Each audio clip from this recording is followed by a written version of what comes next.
আজকে হচ্ছে এদের ফুলসজ্জা, ঠিক আছে? এই যে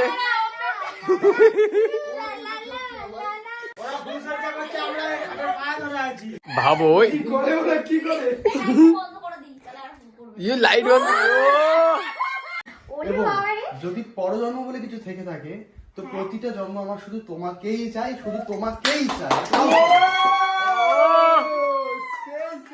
দায়িত্ব নিলাম, তোমাকে ভালো রাখার দায়িত্ব নিলাম, আর তোমাকে সারা জীবন ভালোবাসবো আর তোমার সাথে থাকবো। আমিও তোমার সাথে প্রতিটা জন্মে শুধু তোমাকেই চাই, আর তোমাকে সব থেকে বেশি খুশি রাখবো।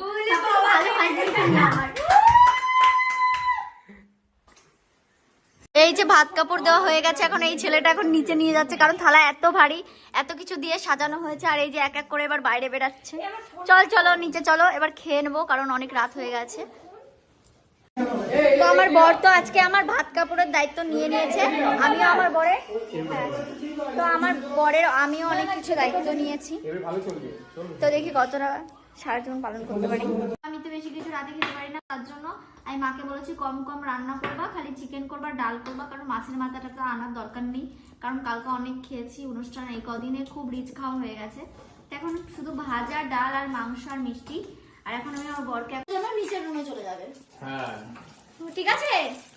এ তোর বস সিরিয়াস হয়ে গেছে, তো কিছু বলছে না। কিছু বলে না, কিছু বলছে না।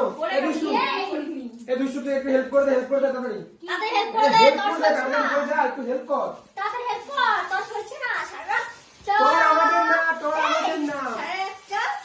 এই যে ওই পাশে দাঁড়িয়েছে না, ক্যামেরার ওই পাশে। এই আমাদের বর আকর্ষণে তাকাচ্ছে। শোন না, আমাদের তো তাড়াহুড়ো নেই, খাস সাজানো রোদের দুটোর খুব তাড়াহুড়ো। আমরা কি চাই জানো তো, মানে অসম্পূর্ণ কিছু না থাকে, এত সুন্দর করে হয়েছে। রিসেপশন আর একটা দায়িত্ববোধ আছে না, বন্ধু বলে কথা। শোনা গো, আমার খুব কষ্ট হচ্ছে, বলো। কথা বল, কার জন্য সাজানো হচ্ছে?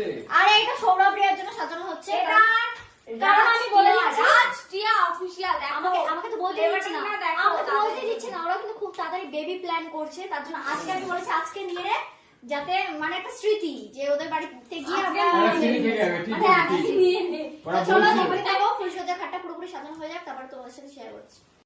একটা ফুলের তোড়ার মধ্যে এই যে চিরকুটটা পেয়েছি, এখন আমি পরে তোমাদের শোনাবো কে দিয়েছে আমি জানি না। তো এই ফুলগুলো দিবা, সৌরভ এরা সব সাজাচ্ছিল, খুলেছিল, তো বললো এটা পাওয়া গেছে। এবার আমিও জানি না কি, তোমাদের সাথে আমিও দেখবো এর মধ্যে কি লেখা আছে। চলো দেখি, পড়ি। যেহেতু তুমি আমার দিদি হও, তাই বলবো দিদি তোমাকে আমার খুব ভালো লাগে, আসলে আমি তোমাকে খুব পছন্দ করি। আর তুমি হয়তো জানো না আমি তোমার কত বড় ফ্যান, বাট আমি বলতে পারি না, ভয় লাগে এবং লজ্জাও। কিন্তু সত্যি বলতে আমি এতটাই লাকি পারসন যে আমি তোমার মতো দিদি পেয়েছি। লাভ। ও কে দিয়েছে কমেন্ট করো প্লিজ, আমার সত্যি খুব ভালো লেগেছে, এইটা সত্যি খুব ভালো লেগেছে।